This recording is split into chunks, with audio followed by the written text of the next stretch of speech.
আসসালামু আলাইকুম ফ্রেন্ড, কেমন লাগছে এই গেঞ্জিটা পরাতে আমাকে? সো আমি আশা করছি খুব ভালো লাগছে। তবে এটা হচ্ছে অ্যাংরি মুড। এইটা হচ্ছে একটা আমেরিকান ব্র্যান্ডের গেঞ্জি।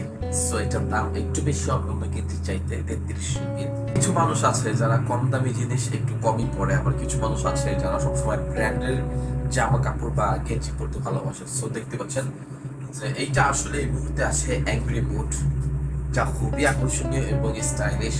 বিশেষ করে আপনি যখন আমেরিকার রাস্তাঘাটে হাঁটা চলা করবেন, তখন এই ধরনের গেঞ্জিগুলো দেখতে পাবেন। এটার কাপড়ের কোয়ালিটি খুবই ভালো, এটার যে 5 স্টার রেটিং তাও খুব ভালো। এটা কেনার পরে যারা কিনেছে তারাও খুব ভালো রেটিং দিয়েছে, এবং আমিও কিনেছি, কিনে দেখলাম যে এটা আসলেই খুব সুন্দর এবং চমৎকার। দেখতে পাচ্ছেন যে এটা দেখতে কতটা মানে গর্জিয়াস লাগতেছে। জাস্ট এই দুটা চোখ আর একটা যে মুখ একটু রাগান্বিত, এটা থাকার কারণে কতটা গর্জিয়াস লাগতেছে। সো আপনি চাইলে এটা হলুদ ব্যাগে ক্লিক করে অর্ডার করতে পারেন। স্পেশালি পৌঁছে যাবে আপনার হাতে মাত্র 2 দিনে। ধন্যবাদ।